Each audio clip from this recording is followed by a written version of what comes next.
Good morning guys, welcome to my channel physics blogger. ठीक है, आज हम बात करेंगे और एक करियर अपॉर्चुनिटी के बारे में जो है बीसीए। ठीक है, उससे पहले हम थोड़ा जो पहले जो 3 वीडियो हमने अपलोड किया वो प्लीज देखिए। ठीक है, उस 3 वीडियो में अलग अलग करियर अपॉर्चुनिटीज के बारे में हमने डिस्कस किया था। ठीक है, जो वो डिस्क्रिप्शन बॉक्स में मैं दे दूंगा उनका लिंक, प्लीज आप उनको जाके देखिए। जो पहले वीडियो में मैं ओवरऑल की अपॉर्चुनिटीज है उसके बारे में बताए थे। फिर दूसरे वीडियो में हमने बताया कि इंटीग्रेटेड बीए बीएड या बीएससी बीएड कैसे कर सकते हो आप अच्छा इंस्टीट्यूट से।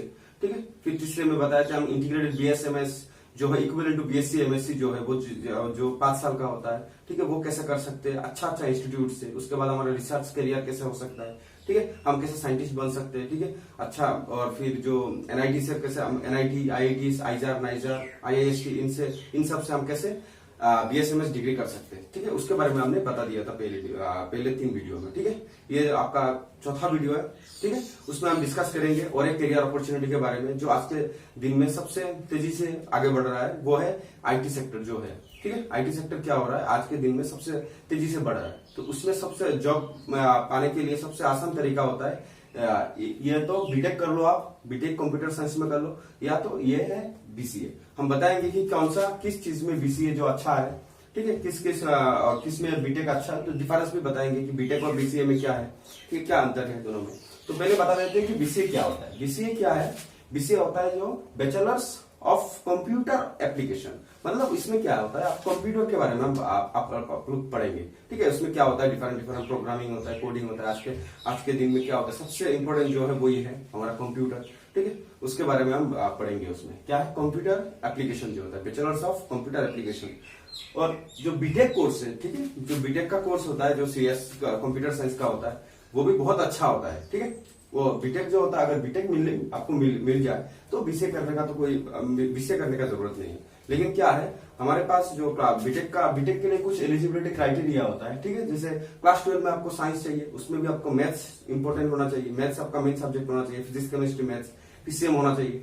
ठीक है, उसके बाद आपको बीटेक कर सकते हो। लेकिन क्या होता है, हमारा 50% स्टूडेंट तो साइंस 11 में क्या होते हैं, आर्ट्स ही लेते हैं। ठीक है, उसमें 30%, उसके बाद जो बाकी 50% साइंस लेते हैं उसमें से 30% के पास मैथमेटिक्स नहीं होता है। ठीक है, बायोलॉजी लेते हैं। तो हमारे पास 80 to 90% ऐसे लोग होते हैं जिनके पास क्या होता है, पीसीएम, मतलब पीसीएम जो एलिजिबिलिटी क्राइटेरिया नहीं होता है। ठीक है, जिसके लिए वो बीटेक कर सकते हैं। ठीक है, तो आप अगर कंप्यूटर में आपको अगर इंटरेस्ट है, ठीक है, तो आप क्या कर सकते हो, ये जो कोर्स है बीसीए कोर्स आप कर सकते हो। ठीक है, तो देखते हैं हम ये कोर्स क्या है, कैसे होता है, एलिजिबिलिटी क्राइटेरिया, स्कोप क्या है। ठीक है, तो ये बीसीए जो है वो है बैचलर्स ऑफ कंप्यूटर एप्लीकेशन। ठीक है, इसमें क्या होता है, एलिजिबिलिटी क्या है, देखिए ये सबसे इंपॉर्टेंट यही है। बीटेक के साथ ये डिफरेंस इसका एलिजिबिलिटी में ही है। ठीक है, तो बीसीए जो है वो आप कोई भी स्ट्रीम से कर सकते हो, आपका कोई भी स्ट्रीम हो, एनी स्ट्रीम। ठीक है, इसमें अगर साइंस हो, आर्ट्स हो, साइंस आर्ट्स कॉमर्स कोई भी हो, आर्ट्स हो, साइंस हो या कॉमर्स हो।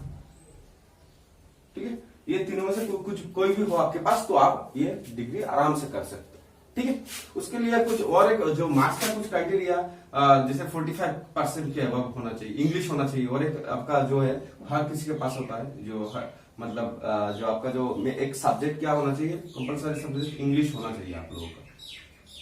ठीक है, फिर आपका 45% मार्क्स होना चाहिए। ठीक है, ये हर सभी का होता है। ठीक है, अगर आपको कंप्यूटर में इंटरेस्ट है तो ये जो एलिजिबिलिटी है वो आपको मेंटेन करना है। ठीक है, जो बीटेक में ऐसा नहीं होता है। बीटेक में सिर्फ साइंस वाले, उनमें से क्या होता है जिनके पास मैथ्स होता है वही अप्लाई कर सकते हैं। ठीक है, तो एलिजिबिलिटी क्राइटेरिया में बीसीए का ये एक एलिजिबिलिटी क्राइटेरिया है कि आप कोई भी स्ट्रीम से कर सकते हो वो ये कोर्स। ठीक है, उसके बाद क्या है, जो कॉलेजेस क्या है, देखो इसके लिए कोई स्पेशल कॉलेज नहीं होता है। ठीक है, इसके लिए आपको क्या करना है। ठीक है, तो आपका स्टेट में जो अच्छा कॉलेज है उसमें आप देखिए कि कौन सा कॉलेज जो है बीसीए जो कोर्स है वो करवाता हो। ठीक, जो बीसीए कोर्स करवाता हो कौन सा कॉलेज है वो शॉर्टलिस्ट कीजिए आप लोग। ठीक है, उसके बाद आप लोग शॉर्टलिस्ट कीजिए कि किसमें आपका फीस कम हो। ठीक है, तो अगर ये पहला तो आपका क्राइटेरिया होना चाहिए कि कॉलेज सिलेक्ट करो। ठीक है, कॉलेज सिलेक्ट करो, फिर फीस का देखो, फीस कम किसमें कम है, फिर देखो जॉब या प्लेसमेंट किसमें ज्यादा होता है। ठीक है, कौन सा कॉलेज से अगर अच्छा कॉलेज होगा तो अच्छा प्लेसमेंट होगा आप लोगों को। ठीक है। तो कौन सा कॉलेज से आपको अच्छा जॉब मिलता है, आपका प्लेसमेंट अच्छा प्लेसमेंट मिलेगा आपको, वो देखना है आपको। ठीक है। तो ये एक अच्छा ये 3 चीज जो है वो आप देखिए। ठीक है। ये 3 जो चीज उसको देख के आपको क्या, ये 3 पैरामीटर देख के आप कॉलेज सिलेक्ट कीजिए। ठीक है। अच्छा कॉलेज का नाम, इंडिया का जो टॉप मोस्ट कॉलेज है उसका मैं लिस्ट दे दूंगा आपको, देख लेना। ठीक है। फिर क्या है आपका जॉब अपॉर्चुनिटी क्या है। ठीक। इसमें अच्छा और एक बात, ये जो कोर्स होता है वो 3 साल का होता है, 3 इयर्स का कोर्स होता है। ठीक है। ये 3 इयर्स का कोर्स होता है।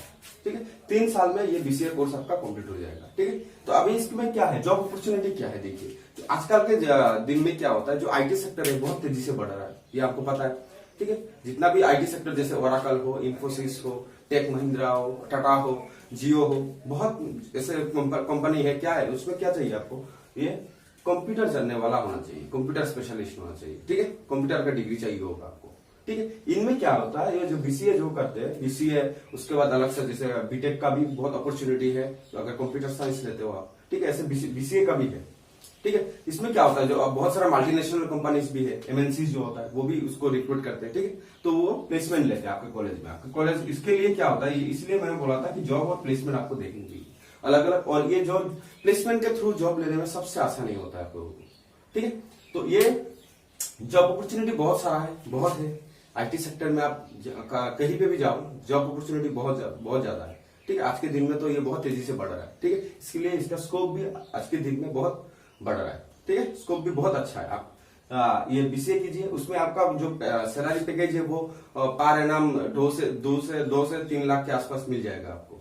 ठीक है। उतना अच्छा नहीं मिलेगा, लेकिन उसको उतना अच्छा, लेकिन ये क्या होता है, ज्यादा पैकेज के लिए आपको क्या करना होगा, आपको एमसीए करना होगा। ठीक है। एमसीए आप अच्छा सा इंस्टीट्यूट से कर लो, फिर बीसीए कर लो आप, फिर एमसीए जो होता है वो आप एनआईटी से, टॉप एनआईटी से या टॉप आईआईटी से कर लो। आपका जो बीटेक करेंगे उनका इक्विवेलेंट आपको उनसे ज्यादा भी मिल सकता है, आपको पैकेज मिल जाएगा आपको। जो जिस सेक्टर में वो बीटेक वाले, बीटेक कंप्यूटर साइंस वाले आप बैठ सकते हैं, उसी में आप भी बैठ सकते हो बीसीए में, एमसीए अगर करोगे तो।